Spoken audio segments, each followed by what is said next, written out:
Мұхтар, айналайын-ау, сенің менде нең бар?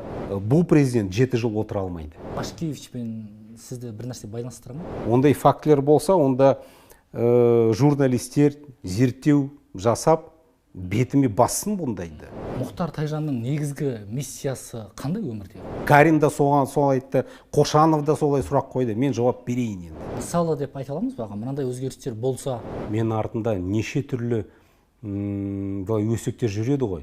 А былай ашық түрде ешкім сұрамайды. Жүгілей ағамыз Дайрабаев үндеу жасап жатты. Жалпы не бөлісе алмай жүрсіздер? Жигули Дайрабаевтың сөзінің жаны бар. Демек, қазақ тілін қазақ болып білмеу? Ол мен үшін ол ұят. Жаңаөзен мен Шетпе қанды оқиғасында қайда болды бұл азаматтар?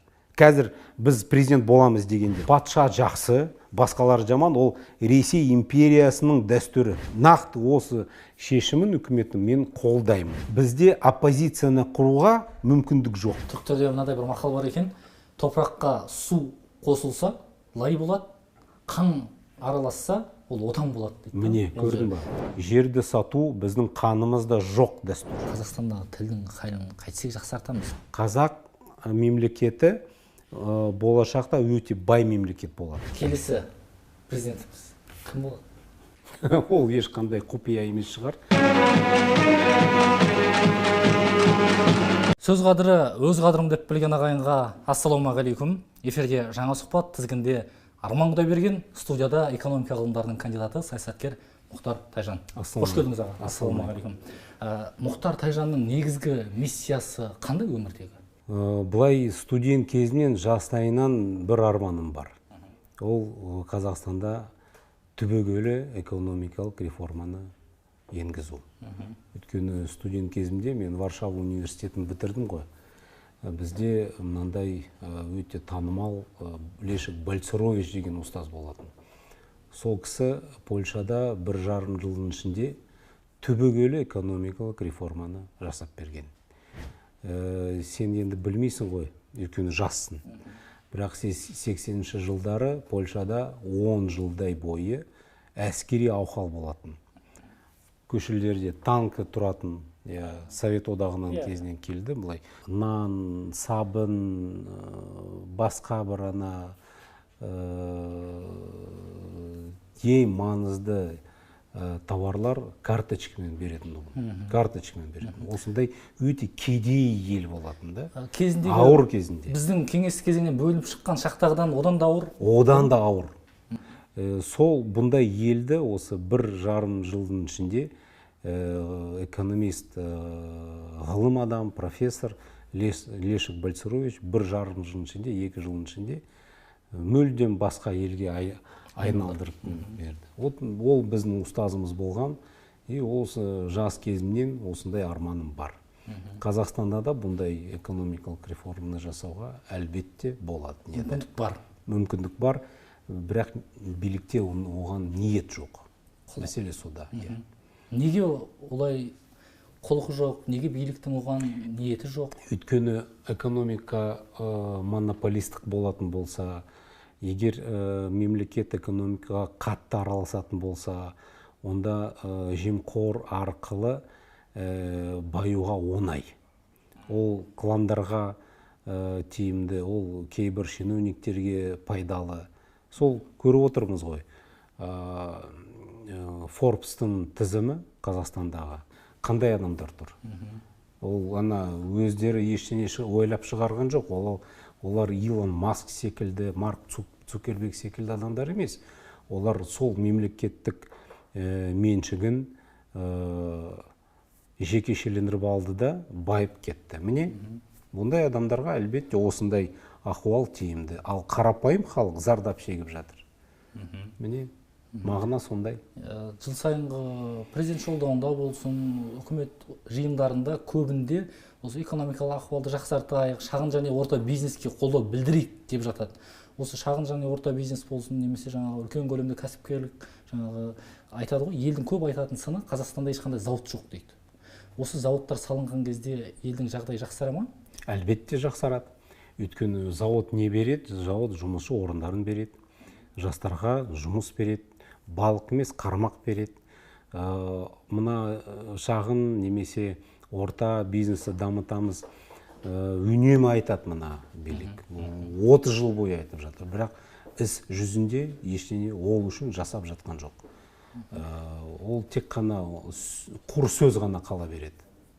Міне, бірақ ниет болатын болса, онда бұндай бай елді, Қазақстан секілді айтып отырмын ғой, 2 жыл, 3 жыл қажет те емес. 1 жылдың ішінде, 1,5 жылында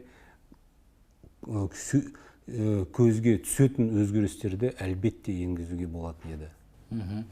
Мысалы деп айта аламыз ба, мынандай өзгерістер болса деген секілді? Мысалы, бізге осы Еуразиялық одағынан шығуымыз керек. Еуразиялық одағының құрамында болатын болсақ, бізде өзіндік өндіріс ешқашан болмайды. Ол шарт. Яғни Еуразиялық одағынан шығу, ол біздің экономикамызды дамытуға шарт болып тұр. Екінші шарт, ол самұрық қазынаны жойып тастау. Өйткені самұрық қазына ол экономикамыздың 60-70% бұлай билеп отыр. Ол мемлекеттік сектор. Мемлекеттік секторында еш қашан даму болмайды. Ол тек қана Қазақстан емес, бүкіл әлемде солай. Егер мемлекеттік сектор осындай мықты болатын болса, онда жеке секторында экономикаға орын болмай қалады ғой. Елдің экономикасы ол чемодан секілді, шектеулі. Сол чемоданға әжептәуір кирпиштерін салатын болсаң, онда саған пайдалы заттарды кіргізу үшін орын болмай қалады. Дұрыс па? Самұрық қазына сол секілді. Сол кірпіштерді біз экономикадан алып тастауымыз керек. Сонда жеке сектор үшін орын босатылады. Сонда шағын орта бизнеске орын пайда болады. Сол шағын орта бизнесте сен секілді жастар жұмыс істейді, кәсіп ашады, сонда уже экономика дами бастайды. Ол шарттар. Тағы да шарттарды әрі қарай да айтуға болатын еді. Мысалы, бізде экономика банктерсіз дамымайды. Өйткені қаражатсыз сен өндірісті аша алмайсың. Сол қаражат қайдан кәсіпкер іздеу керек? Банктерден. Сол үшін банктар бір-біріне бәсекелестік болу тиіс.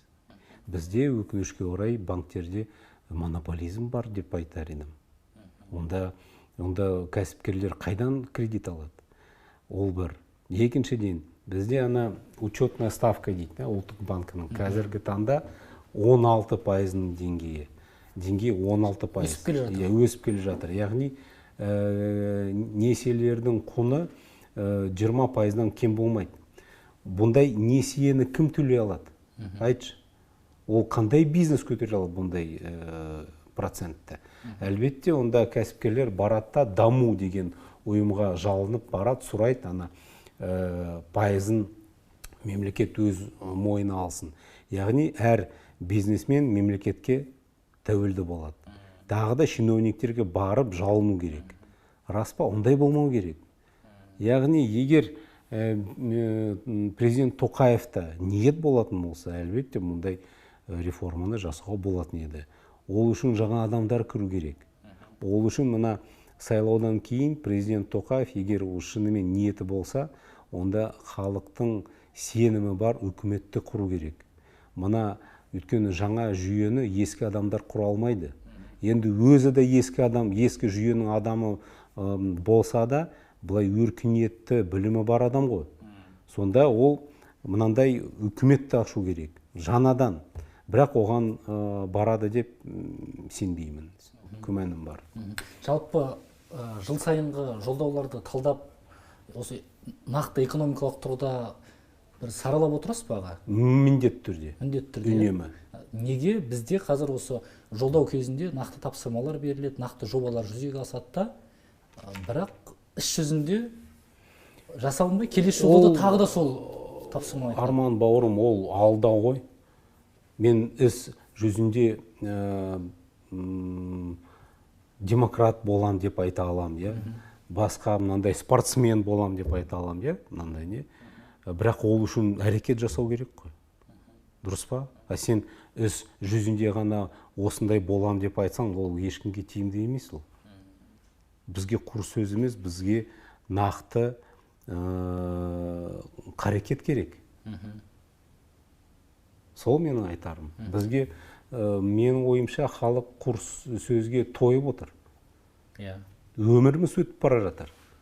Қазір жастардың біраздан кейін сендер де қартайып қаласыңдар.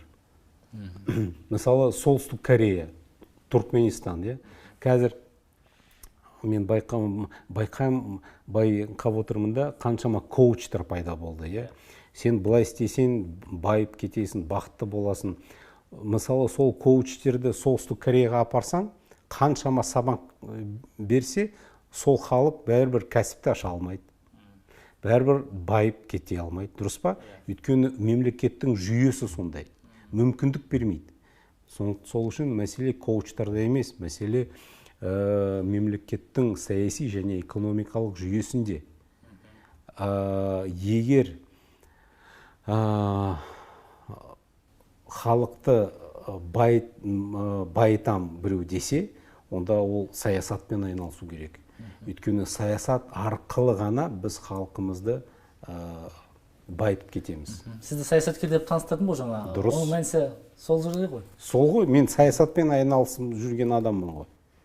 Өйткені тек қана саясат арқылы біз халықтың күнкөрісін жақсартай аламыз, халықтың жағдайын жақсартай аламыз, жастарға мүмкіндік бере аламыз. Сол үшін мен саясатпен айналысам. Неге профессор Бальцерович билікке келді? Неге? Не үшін? Одан бұрын жай кафедраның жетекшісі болып отырды ғой. Неге? Өйткені саяси жүйе өзгерді Польшада. 89 жылы саяси жүйе өзгерді да, жаңа адамдар, ғылым адамдар билікке келді. Міне, соның арқасында қазір Польша енді Европа одағының ең беделді мүшелердің біреуі. Рас па? Ал 40 жыл бұрын кедей ел болды ғой, ешкімге керек емес. Қазір НАТОның мүшесі, беделді мүшесі, армиясы тәп-тәуір. Ол түгел осы экономикалық саяси реформаның арқасы. Яғни мемлекеттің дамуына тікелей әсер етті. Әлбетте.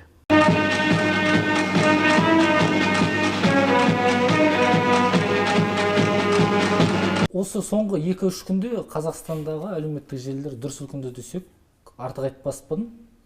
Қатты сондай селкеніс болды ма? Президенттікке үміткер Жүгілей ағамыз Дайрабаев үндеу жасап жатты. Жалпы не бөлісе алмай жүрсіздер? Мен оған жеке басына тиіскенім жоқ қой. Мысалы, оның есіміне Жигули деп былай тиіскен емеспін ғой. Тек қана ол туралы мен былай, енді бәрі менің жазбаларым халықтың көзінше ғой. Не Facebook, мен арнайы оған бірдеме жаздым ба? Сен көрдің ба бұл? Мен таппадым соны. Соны айтсайшы, ондай жоқ өткені. Неге ол кісі олай? Мен ойлаймын, оған тапсырма берілді деп есептеймін. Өйткені аяқ астынан осындай үндеу жасады ғой, аяқ астынан.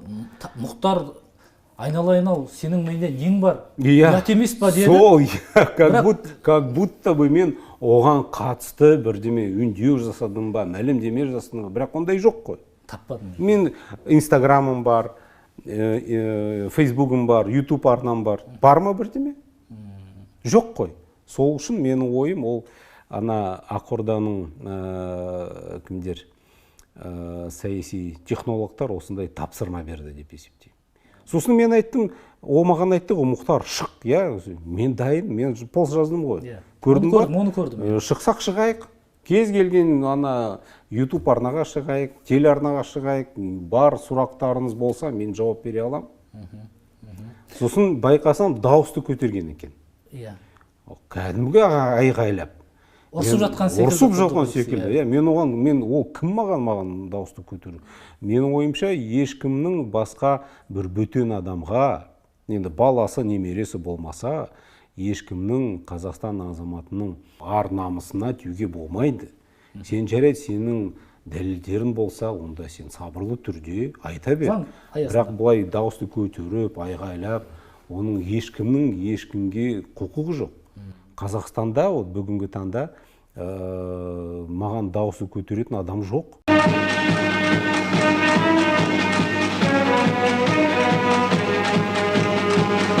Қадірлі көрермен, сұхбатымызды әрмен қарай жалғастырайық. Бүгін бізде қонақта экономика ғылымдарының кандидаты саясаткер Мұхтар Тайжан ағамыз. Өзіңіз айтпақшы, ең қызық жеріне тоқтап қалдық қой. Мен кешірім өтінемін, Азербайжаннан хабар аласты да тікелей эфирмен ана жерден бір сұхбат беруге мәжбүр болдым. Кешірім өтінемін. Сұхбаттың арасындағы сұхбат. Мен Жүгіл ағаның видеосын қарадым. Сіз жайында айтып жатыр ғой, Мұхтар аға деп қасында жүрген жан едің ғой, екеуміз жаңағы сұхбаттасып жүрдік, талқылап жүрдік. Неге келіп бетіме айтпайсың дедім, сонда әйтеуір бірдеңелерді сөйлеп қалды. Мұхтар Тайжан деген деятель, популистке. Мұхтар, айналайын-ай. Сен мен сөйлесіп, пікірталастырып жүрген азаматсың. Соншалықты енді сенде ұят қайда өзің? Адамгершілік бар ма? Үлкенді сыйлау мынау. Сен мен өндір аға деп жүрген адамсың ғой. Басын ашып берейін бұл мәселенің. Жигули Дайрабаев мырза ол фермер одағының төрағасы. Бұлай жеке мен танымаймын бұл кісіні. Өйткені тек қана ресми тұрғыда бұлай отырыстарда немесе бір бағдарламаға шақырған кезінде бұлай кездесіп тұратын едік. Бұлай жеке араластық деп айтуға болмайды әлбетте. Қалай жеңілдім, соны айтып жатыр ғой. 2021 жылы, яғни 1,5 жыл бұрын, естеріңізде болса, Астанада жер комиссия құрылды. Оның төрағасы, сол комиссияның төрағасы Тоғжанов мырза болды. Бірақ қана орынбасары болды. Ол кезде ауыл шаруашылығының министрі Сапаров Омархан деген кісі. Бірақ қана орынбасары. Сода қателеспесем Мұрат Абенов пен Марат Башимов, сол комиссияның мүшелері, мені ұсынды.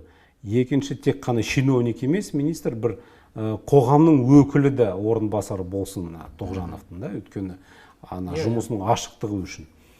Мен келістім, дауысқа салынды. Сол жерде мен шынымен де жеңілдім.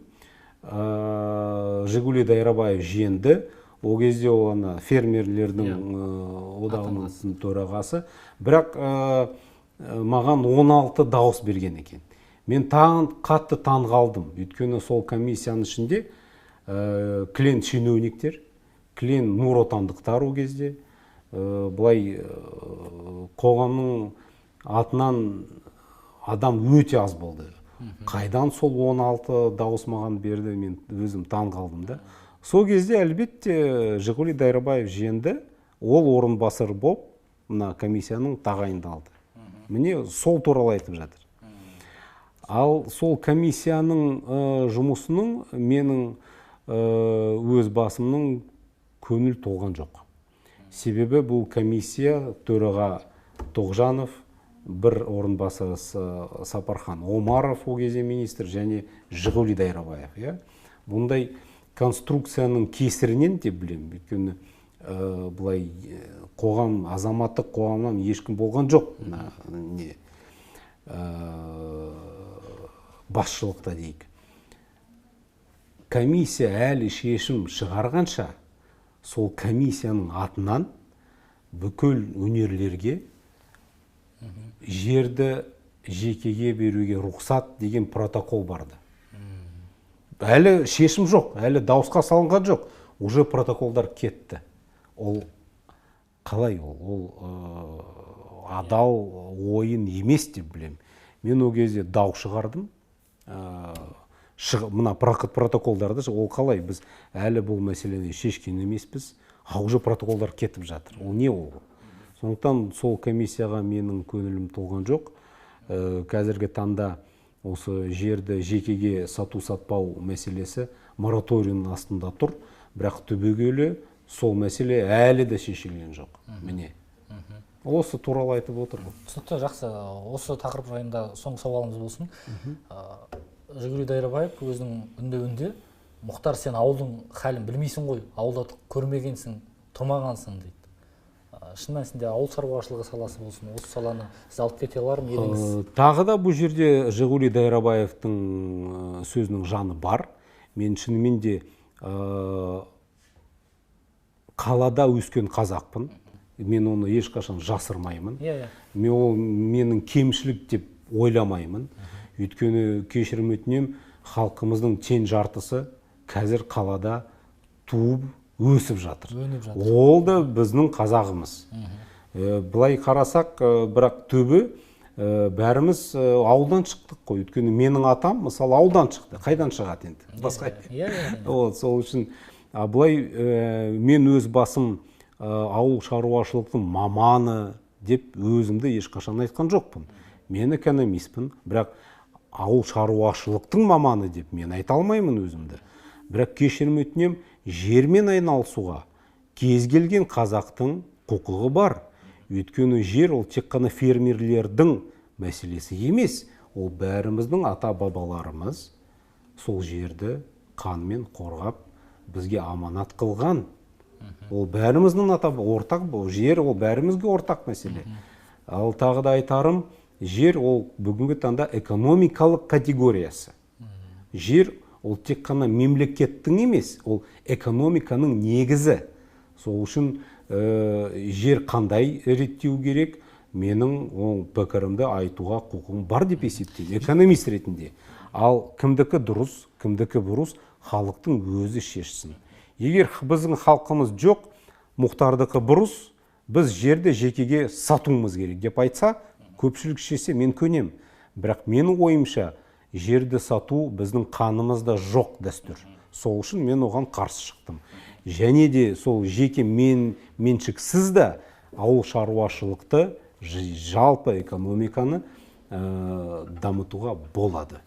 Түріктерде мынадай бір мақал бар екен, топыраққа су қосылса лай болады, қан араласса ол отан болады дейді. Міне, көрдің ба? Біз енді ата-бабадан қанмен келген жер ғой. Жалпы жер саласында сіз басы қасында жүрсіз, білесіз, ел арасында көп өсек аяңдар тарап жатады. Біздің солтүстігіміздің біразын Ресей алып екен, алып қойған екен, оңтүстік жақта Өзбекстан таратып жатады, енді шығыс жақта Қытайға деген секілді. Қазір Қазақстанның территориясы 2724,9 шаршы метр, километр. Осы жердің барлығы толық қазір Қазақстанда ма, негізі? Жоқ, олай емес, кеткендер бар. Мысалға, бізде 10 миллион гектарынан артық Ресей полигондардың астында. Мен 13-ші жылы бұл тақырыпты көтергем. Талай акцияны өткіздік, жігіттермен бірге талай араладым да.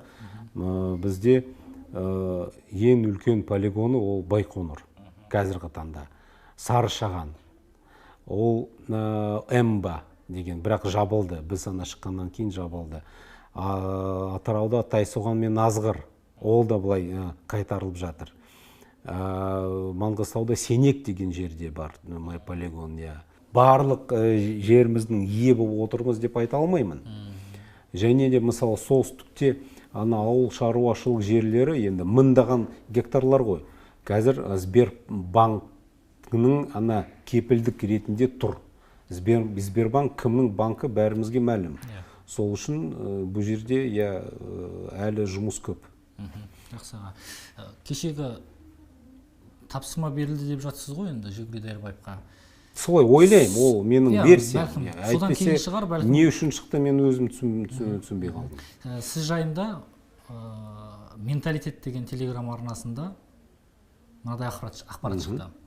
2021 жылы Аспантау қорына RG қоры талай миллиондарды аударды деді. Суммасы көрсетілген, атамай қояйын.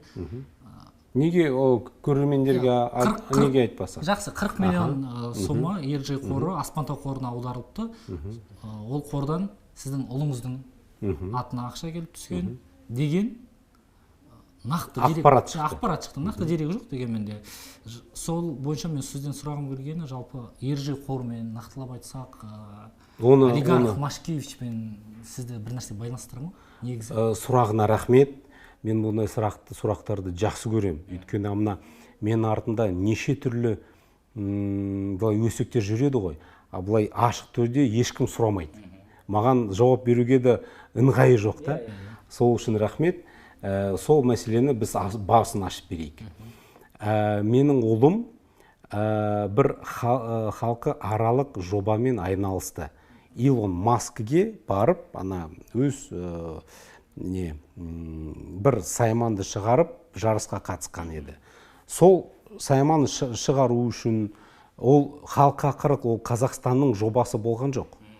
15 компания сол жігіттерге, енді менің ұлым бастаған командасына демеу көрсетті.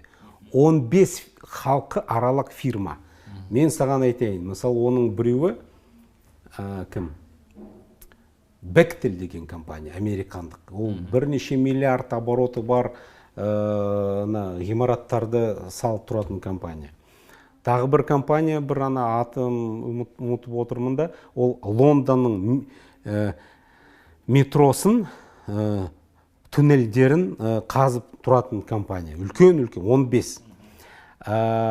Санжар енді сол команданың жетекшісі болып, Қазақстанда да ақшаны іздеген. Барлық нелерге хат жіберген, осындай не шығару үшін, сосын команданы ана жаққа апару керек қой. Полигондарда бір сынақ өткізу керек. Енді оған ақша қаражат керек қой. Ол Аспандау деген қорға шықты. Ол Аспандау қорына кім бар? Ол біздің қорымыз. Ол ішінде Еркін ағам Рақышев көп, енді біздің бизнесмендер ғой, көп енді ондай. Еркін Рақышев бар болуы мүмкін. Мен қателеспесем, Ораз Жандосов та бар. Тағы бір. Сол қор мына 40 миллион теңгені тауып берді. Ал сол қор қайдан ақша алып отыр? Менің балам білмейді ғой. Өйткені ол қазір мен сол ақпаратты да көргем. Сол қор әрі қарай олардың да қатынастары бар ғой. Ержиден алып отыр. Бірақ ол Ержи мен Аспандау екеуінің екі фирманың қарым-қатынасы жоқ қой. Менің ұлым Ержиден ешқандай келісім шарт бойынша немесе аударма, счетына ешкім аударған жоқ. Ондай фактілер болса, онда журналистер зерттеу жасап, бетіме бассын бұндайды. Аспандау, мен аяғына дейін айтып болайыншы. Аспандау ақша берді, бірақ ол жай ақша берілмейді ғой. Сол ақша сен қалай жұмсадың? Неге жұмсадың? Мен ақпаратты көрдім. Былай депті, как будто бы менің ұлым ба біраз ақшаны өзіне алды деп. Депозитке алды. Депозитке деп. Құрметті журналистер, басқалар, кез келген нәрсені тексеруге болады ғой. Депозит ол счет, дұрыс па? Оны тексеруге шығаруға болатын еді ғой. Көрсетіп былай, мен сіздерге айтайын. Сол Аспандау қоры осы 40 миллионды берген кезінде әр копейкаға дейін есеп алды ғой. Балам түгел қайда жұмсалды, таксиге дейін есеп берілді ғой. Түгел осы 40 миллионға. Егер бір тиын шынымен де мұлай депозитке алсаң, онда сен заңды бұздың деген сөз. Это мошенничество.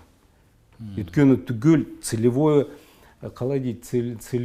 использование деген ұғым бар. Сол үшін балам оны ақшаны алды, сол жоба үшін жұмсады, сосын есеп беріп, сол есеп бойынша бухгалтерияның алдында түгел есеп берді. Егер претензия болатын болса, онда сол қор уже баяғыдан бері уже претензия беретін еді. Анау қайда ақша. Сондықтан бұл жерде, сосын ол 40 миллион, ол тіпті сол жобаның құндылығына тіпті жартысына да жетпейді ғой. Өйткені айтып отыр, ол халқы аралық жоба болды. 15 фирма. Қазақстаннан бұрақ қана осы кімше? Аспандау берді. Енді мұнаны жазып жатыр. Бірақ Аспандау қай жақтан алып отыр, ол біздің шаруамыз емес қой. Рас па? Біз кімнің беріп отқан содан хабардарымыз дейсіз ғой. Олай болатын болса, Аспанға тіпті журналистік зерттеу жасауға болады. Кәдімгі хат жазып, осы мәселе шықты. бізге осындай мәлімет беріңіздер. Шынымен де мына тексеру болды ма? Шынымен де мына есеп берілді ма? Сол. Ол просто бізде журналистик зерттеу деген мәселе ақсап тұр қазір. Иә, жоқ та. Сол үшін мынандай өсектер шығады, анонимный, анонимный. Вот саған рахмет, Арман. Осы бетке осындай сұрақтарды қойған үшін ана Нұрсейіт деген жігіт бар, тағы бір журналист, соған да ризамын. Бетке сұрақ қоюға болатын еді ғой. Әйтпесе мынау өсектерге жауап беруге де ыңғайсыз. Ойбай, анау былай деді, мен жауап беріп жазамын. Рахмет. Жақсы аға. Жанболат Мамай арақатынасыңыз қалай жалпы? Ол бауыр ретінде араласасыз ба? Жоқ әлде? Қалай бауыр? Қоғам белсендісі болғаннан кейін жақындасыз ба? Жанболат Мамай, мен Инга, ол бұл жігіттер, қыздар бір топ болды. Ол бір қанша 12 жыл, 2009 жылыма Шахановта бірге кездесіп едік. Шахановта. Мен ол кезде де жастаумын. Мен ол кезде де әлі 40-қа келген жоқпын. Олар жап-жас, әлі студент олар. Сол үшін мен сол кезінен бұл топты, бұл азаматтарды білем, таним, не дейін. Бүгін таңертең мен Жанболаттың сотына барып қатыстым, моральдық қолдау көрсеткенім бар. Өйткені Алматыда жүргеннен кейін енді барып төбемді көрсетіп, моральдық тұрғыда қолдау көрсетейін деп барып келдім. Жалпы осындай белсенділік болу керек. Мен ойымша Жанболаттың еш кінәсі жоқ. Ол менің ойым, менің ұстаным. Ермек Нарымбайды айтуымыз керек. Данат Намазбайды айтуымыз керек. Марғұлан Боранбайды айтуымыз керек. Басқаларды да мен аттамаған жігіттерді айту керек. Сондықтан біз қолымыз келгенше осындай моральдық тұрғыда қолымыз келетін осы ғой. Қолдау көрсете береміз. Бұлай бүгін арамыз жақсы, бүгін бірге үндеу тастадық. Сол айтарым осы. Аға, сізбен таныстығымызда осы ұлттық құндылықтар ассоциациясының төңірегінде ғой, ұлттық құндылықтардың ең негізгісі ол қазақтың тілі. Өзіңіз білесіз, айтып жүресіз, мен қазақ тілін білмей арнайлап үйрендім деп. Жалпы Қазақстандағы тілдің қайын қайтсек жақсартамыз. Ол тәуелсіздік алғалы бері бұқаралық ақпарат құралдарында талмай-тынбай жазылып жатыр. Жылда мәселе көтереміз. Ана тіліміз ғой өзіміз. Менің әкем ол туралы бір 17 жыл бұрын осыдан марқұм әкем жақсы айтып кеткен еді. Таңертең дейді, Назарбаев қазақ тілінде сөйлейтін болса, кешкісін 5-ке дейін де күллі министрлер қазақша сөйлемейтін болса да, маңыраса қазақша маңырайды деп айтқан еді. Әлі сол ахуал өзгерген жоқ. Өкінішке орай президентімізді шорқақ, енді тура айту керек та, шорқақ қазақ тілінен. Кей министрлер мүлдем сөйлей алмайды, өз ойынды жеткізе алмайды. Сол балық басынан шірейді деген сөз бекер емес қой. Сол үшін біз тілді қолға алуымыз керек, тіл мәселесін қолға алуымыз керек. Енді мен болсам, мен сөзбен емес, іспен дәлелдедім. Мен бала кезімде 5 жыл шетелде тұрдық. Әкем дипломат болғасын. Орыс мектебін бітірдім. Өйткені сол кезде Алматы, ол Новосибирск, мен Омск, Кемерово қалалардан бұлай аса артық болған жоқ. Қазақтар аз болды мына көшелерде. Класста біз 5-ақ қазақ болдық мысалы. Рас. Сосын 6 жыл Польшада оқыдым. Польшада тұрдым. Оған қарамастан міне сұхбат беріп отырмын, Құдайға шүкір. Не түрткі болды аға қазақ тілін үйренуіңізге? Ұят қой. Мен шетел тілдерін білем. Бірақ өз тілімді білмесем, бұндай кісінің баласы бола тұра сөйлей алмасам, ол ұят қой. Сол үшін біз меңгеріп алдым, балаларымызды қазақ мектебіне бердік. Сол үшін ұяттан өткен ұят қой. Демек қазақ тілін қазақ болып білмеу? Ол мен үшін ол ұят. Бүгінгі таңда бір данышпан өзін санайтын қайраткерлеріміз бар ғой. Бірақ бірнеше шетел тілдерін біледі, иә, меңгеріп алды, бірақ өз ана тілін сен меңгеріп алмасаң, сен қандай интеллигентсің, айтшы, сен қандай данышпансың, дұрыс па? Сол үшін мен ұстанымым осы. Жуырда ғана үкімет басшысы қазақ тілін білмейтіндерге азаматтық бермейміз, яғни сондай заң қабылдану керек деді. Осы жайында көзқарасыңыз қандай? Алғашқы сұрағым. Екінші сұрақты қоса айтып кетейін. Жыл сайын осы министрлердің қанша тіл біледі деген сияқты рейтингілері жарияланып тұрады ғой. Сол рейтингінің ішінде біздің төтенше жағдайлар министрі Ильин мырза, кім? Ильин, төтенше жағдайлар министрі Ильин. Тек қана орыс тілін деп көрсетілген екен да, мен соған қарап таңғалғаным бар. Енді біздің мемлекетке қазақ тілін білмейтіндерге азаматтық беру мәселесінен гөрі қазақ тілін білмейтіндерді азаматтықтан шығару деген мәселе көтерсе, сіздің қалай болады екен ол? Батыста жалпы әлемде азаматтығын берудің алдында емтихан тапсырады адам. Тек қана тіл жағынан емес, сол елдің тарихын білу керек, заңдарды білу керек. Сосын бірнеше жыл, 5 жыл болсын, сол елде өмір сүру керек. Сол елге лояльный екенін дәлелдеу керек. Алдымен, сосын барып азаматтығын беріледі.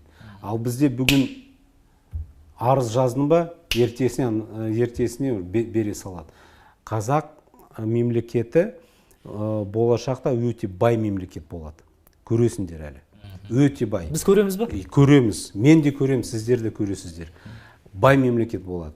Қазақстан азаматтығы өте құнды болады болашақта. Қазіргі таңда мысалы кей қырғыз азаматтар, өзбек азаматтар келіп, біздің азаматтығын алып, тегін өте қымбат, бұл елде өте қымбат медициналық операциясын жасап алады. Дұрыс па? Рас па? Иә, ондайлар бар дейді. Ондайлар бар. Болашақта да біздің еліміз өте бай болады. Сол үшін мына шешімдерін, нақты осы шешімін үкіметтің мен қолдаймын. Қадағалай аламыз ба? Ол дұрыс. Ол тағы да ол мемлекеттің аппаратына байланысты. Заң қабылданып кеткеннен кейін. Енді Арман екінші сұрағына жауап берейін. Қазақ тілін білмейтін адамдардың азаматтығын тартып алуымыз керек деп отырсың ғой. Десе дұрыс сұрақ дұрыс па, жоқ па? Біріншіден біз бұған барғаннан бұрын біз халықпен жұмыс істейтін адамдар, әсіресе министрлер, Ильин секілді, олар түгел мемлекеттік тілді жақсы білу керек. Өйткені бұлар халықпен жұмыс істейді. Мысалы, шетелде қалай істейді? Мысалы, шаштарас бар, мысалы, басқа бір специальность мамандықтар, мысалы, кассир болады, мысалы, халыққа тікелей қызмет көрсететін халықпен тікелей жұмыс істейтін қызметкерлер, олар мынандай 50 немесе 100 сөз білу керек деген шарт бар. Бізде де ондай болу керек. Мысалы, дворник үшін тіл қажеті жоқ деп ойлаймын. Оларға талап ету қажет емес шығар. Бірақ халықпен, балалармен, оқушылармен, басқа мамандар үшін бізде міндетті түрде шарт болу керек. Депутаттар үшін сөзсіз, министрлер үшін сөзсіз. Неге президент болам десе, қазақ тілінен емтихан тапсырады? Неге министрлер емтихан тапсырмайды? Не үшін? Қисынға жатпайтын жағдай ғой. Неге президент қазақ тілін білу керек, ал министрлер білмеу керек? Олар немене, халықпен жұмыс істемей ма? Рас па? Депутаттар үшін де сондай, әкімдер үшін сондай шарт болу тиіс деп ойлаймын. Қазір саяси науқан 9 күн, бұл сұхбат ертең шығады, яғни 8 күн уақыт қалған екен. Келесі президентіміз кім болады? Ол ешқандай құпия емес шығар. Мен ойымша, оны мен айтпай қояйын, бірақ бәріміз білеміз. Мен осы президенттің науқан туралы бір-екі сөз айтсам. Бұл науқан өте ұят науқан болып жатыр деп ойлаймын. Мына Жигули мырза президентке үміткер бола тұра, оны халық білмейді. әлемде президентке үміткер болу үшін адамдар түгел өмірін соған салады ғой. Қаншама халықпен араласады. Қиын қыстау жағдайында халықтың қасында табылады, дұрыс па? Мына Жигули Дайрабаев мысалға айтып отырмын да, басқаларға да мына үміткерлерге дәл сондай сұрақ қоюға болатын еді. Сіздер осы президент болам деп отырсыздар, иә? Бірақ қазақ халқы, жалпы Қазақстан азаматтары қиын қыстау жағдайда табылған кезінде, мысалы 11-ші жылы Жаңаөзен мен Шетпе қанды оқиғасында қайда болды бұл азаматтар? Қазір біз президент боламыз дегендер қайда болды? 16-ші жылы халқымыз жерден айырылып қала жаздаған кезінде бұлар қайда болды мына азаматтар? Бір мақала, бір сұхбат, бір ойын ашық түрде айтты ма? Ана 5 періште өртеніп кеткен кезінде Астанада қайда болды мына? Бірдеме көп балалы аналар шыққан кезде, наразылықпен шыққан кезде бір сөз айтты ма мына халық үшін? Мына үміткерлер. Ұят қой мынандай үміткерлерден. Мына қаңтар айында ана оқ атқан кезінде бір сөз шықты ма мына азаматтардың ауыздарынан? Ұят қой, енді шығып жатыр. Енді ғана халық, ондай Жигули мырза, ондай кісі бар екеніне куә болып отырмыз. Дұрыс па? Ондай болмай, бұндай науқан, ол ұят науқан. Мысалы, қаншама кедергілер тұр. Оппозицияға кейбіреулер мынандай айып айтып жатыр. Неге? Бірыңғай үміткерлерді шығармадыңыздар. Қалай шығарамыз? Егер үміткер міндетті түрде 5 жыл мемлекеттік қызметте болуы тиіс. Әлбетте оппозиционер, журналистер, заңгерлер, экономистер енді бармайды ғой мына мемлекет. Ол халқымыздың бір-ақ қана пайызға да бармайды ғой мына шенеуніктер. Сосын 10 күн ішінде 120 мың қол жинау керек екенсін. Мына 6 үміткер, әр қайсы кемі 120 мың адамның қолын жинап берді деген ақпарат тұр, санап алайық, ол 720 мың адам қол қойды деген сөз. Рас па? 6 көбейтейік. 720 мың адам мейлі 1 минут болсын. 1 минут уақыт керек қой. Аты жөнін жазуын керек, 1 минут. Ол 720 мың минут. Ол 5 ай уақыт. Қол жинау. Біз оны көрдік па бір ана үлкен дүкендерде очередь тұр, Мен еще былай санадым, 24 сағат бойы, тәулік бойы, былай 720 мың адам қол қоятын болса, 5 ай уақыт керек. Біз оны көрдік, бұл алдау емес па бұл? Ондай халықпен ондай ойнауға бола ма? Мен ойладым, Тоқаев енді сауаты бар, білімі бар, әлемді көрген, ондай бармайды деп ойладым. Міне барып тұр ғой. Ұят емес пе оны? Біздің халқымыз демократияға әлде қайда дайынбыз. Демократия, хандарды сайлау, билерді сайлау. Біздің қан ол дәстүр, демократиялық дәстүр бізде Грекиядан келген жоқ, батысты елден. Біздің қанымызда бар дәстүр. Көк түріктердің заманынан ондай дәстүріміз болған. Сөздің еркіндігі, сосын ана разделение властей деген ұғым бар. Біз солай өмір сүрдік. Хан билердің үкімдеріне бағынатын болды. Рас па жоқ па? Ол біздің қанымызда бар дәстүр. Мына бүгінгі патша жақсы, басқалар жаман, ол Ресей империясының дәстүрі. Патша бәрін ана судьяларды тағайындайды, губернаторларды тағайындайды. Ол біздің емес, ол Ресей империяның мемлекеттік ақпаратының дәстүрі. Біздің емес ол. Біз оралуымыз керек. Демократия ол біздің дәстүріміз. Сайлаудың басынан бойкот жарияладыңыз. Айттым, басынан бастап. Коалиция құрылды. Неге коалиция құрылды? Және оның неге мен шақырдым. Неге бірегей кандидат ұсынбадыңыздар енді? Осы айтып жатсыздар ғой, ешқандай кандидат келмейді деп. Мен соны жауап берейін. Тағы да көп бұндай сұрақтар. Әсіресе Жигули да соны айтты, басқалар да айтып жатыр, айыптап жатыр. Карин да сол айтты, Қошанов да солай сұрақ қойды. Мен жауап берейін енді. Сұрағына рахмет. Бізде оппозицияны құруға мүмкіндік жоқ. Өйткені партияны құру үшін бізде бұрын 1 мың, қазір 600 мың адамды сен жинап тізін алдымен алдала бересің, сосын дәл сол адамдарды бір жерге жинау керексің, дәл сол адамдарды. ол мүмкін емес. Өйткені сен тойға бір 100 адамды, 100 болмай қойсын, үйіне 20 адамды шақырсан, дәл сол 20 адам келмейді. Өйткені біреу ауырып қалады, іс сапар болады, біреуінің білмеймін, енді отбасы жағдай болады, ол ешқашан болмайды. Үнемі 70% ғана келеді. Мен ол қаншама шараларды өткіздім. Ол мүмкін емес біріншіден, екінші сол тізімде сол биліктің өзі қадағалайды.